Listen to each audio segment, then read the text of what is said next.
DSC సెలక్షన్లో అవకతవకలు జరిగినాయి అని చెప్పి ఈ మధ్యకాలంలో వైసీపీ పెద్ద ఎత్తున మాట్లాడుతోంది.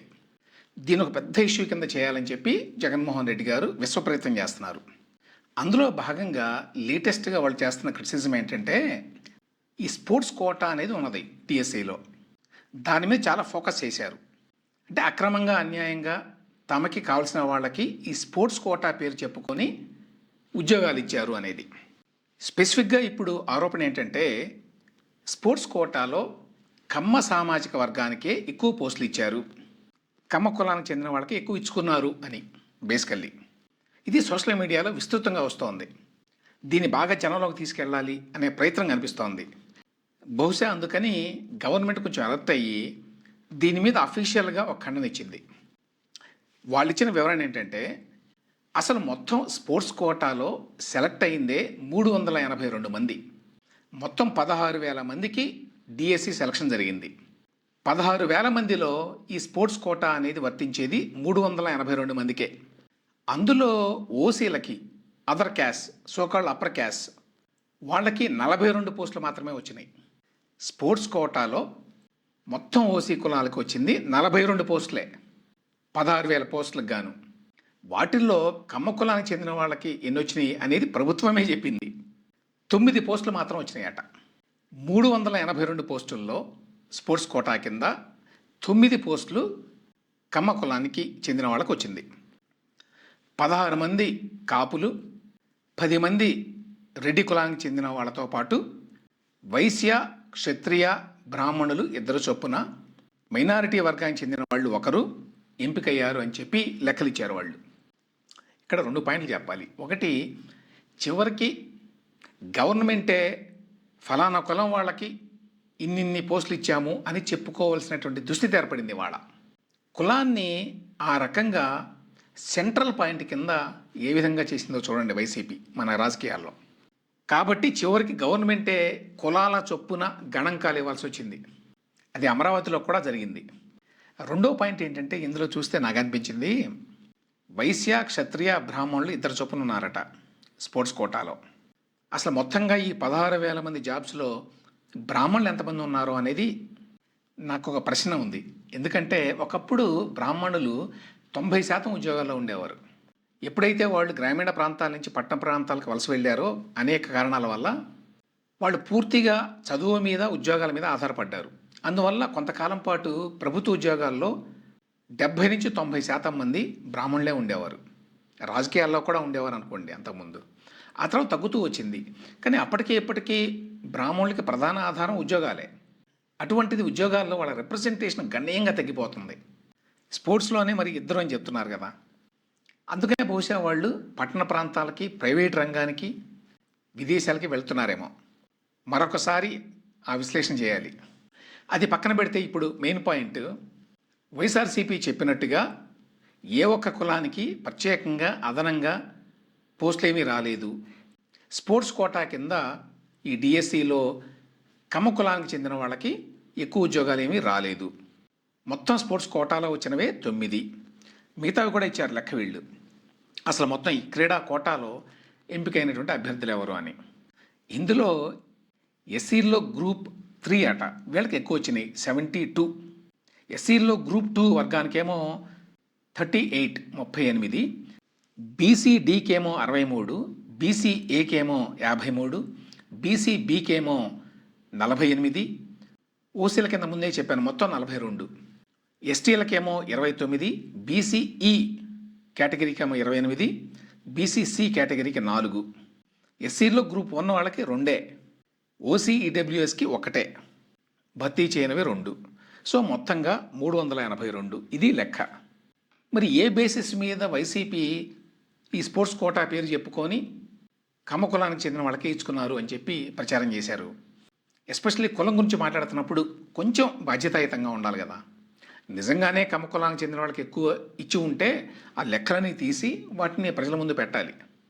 ఈ ప్రభుత్వం పక్షపాతంతో వ్యవహరిస్తుంది అని చెప్పాలి. అటువంటిది ఏమీ లేదు. ప్లస్ గవర్నమెంట్ చాలా డీటెయిల్డ్గా ఎక్స్ప్లెనేషన్ ఇచ్చింది. అంటే గవర్నమెంట్ తరఫున ఆఫీసర్స్ ఈ విషయంలో 2-3 సార్లు ప్రెస్ మీట్లు పెట్టి మరీ వివరణ ఇచ్చారు. గతంలో ఎప్పుడూ కూడా జరగల ఇట్లా. ఇది మంచిదే. ఈ రకమైన అకౌంటబిలిటీ ఉండాలి. అంతవరకు వైఎస్ఆర్సీపీ చేసింది మంచిదే. ప్రభుత్వంలో అకౌంటబిలిటీని పెంచడానికి కొన్ని విమర్శలు చేసింది. కానీ ఆ విమర్శలు కొన్ని హద్దులు దాటి వెళ్ళిపోయినాయి. అంతకుముందు వచ్చిన విమర్శలు ఏంటంటే వీళ్ళు గోల్డ్ మెడలిస్టులకు ఉద్యోగాలు ఇవ్వకుండా చిన్న చిన్న వాళ్ళకి ఇచ్చారు ఉద్యోగాలు స్పోర్ట్స్ కోటా పేరుతోటి అనేది ఒకటి. దానికి గవర్నమెంట్ ఎక్స్ప్లెనేషన్ ఏంటంటే స్ట్రిక్ట్గా ప్రయారిటీని గోల్డ్ మెడలిస్టులకి ఇచ్చాము, హయ్యెస్ట్ ప్రిఫరెన్స్ వాళ్ళదే. వాళ్ళ ప్రయారిటీ లిస్ట్ ఏమిటంటే ఇంటర్నేషనల్ మీట్స్, తర్వాత నేషనల్ ఛాంపియన్షిప్స్, ఆ తర్వాత ఇంటర్ యూనివర్సిటీ టోర్నమెంట్స్, ఆ తర్వాత స్టేట్ లెవెల్ కాంపిటీషన్స్. అదొక పాయింట్. రెండవది పేకట ఆడేవాళ్ళకు కూడా ఇచ్చారని చెప్పి పేర్ని నాని లాంటి వాళ్ళు విమర్శించారు. వాళ్ళకి బ్రిడ్జ్ ఆట అని ఒకటి ఉంది, పేకలతో ఆడతారు దాన్ని, పేకాట కాదు అది. కానీ అసలు పాయింట్ ఏమిటంటే 65 డిసిప్లిన్స్ ఉన్నాయి రికగ్నైజ్ చేసినవి. ఎవరు రికగ్నైజ్ చేశారు ఈ డిసిప్లిన్స్ని అంటే గవర్నమెంట్ ఆఫ్ ఇండియా. ఇట్లా మీరు కోటా ఏదన్నా పెట్టాలనుకుంటే రికగ్నైజ్ స్పోర్ట్స్ ఇవి అని చెప్పి గవర్నమెంట్ ఆఫ్ ఇండియా లిస్ట్ ఏదైతే ఉన్నదో అదే లిస్ట్ మేము పాటించాము అని చెప్పారు. అంతేకాదు ఏపీపీఎస్సీ వాళ్ళు ఏదైతే ఫాలో అవుతారో అదే ఫాలో అయ్యాము అని కూడా చెప్పారు. అయితే జగన్మోహన్ రెడ్డి గారు ఆయన పెట్టిన ప్రెస్ మీట్లు కావచ్చు, ఇతరత్రా కావచ్చు, వాళ్ళు రైజ్ చేసిన పాయింట్ ఏమిటంటే కొన్నిసార్లు ఇదిగో ఇతనికి గోల్డ్ మెడల్ వచ్చింది, కానీ గోల్డ్ మెడల్ రానటువంటి వేరే వ్యక్తికి ఇచ్చారు ఉద్యోగం అని.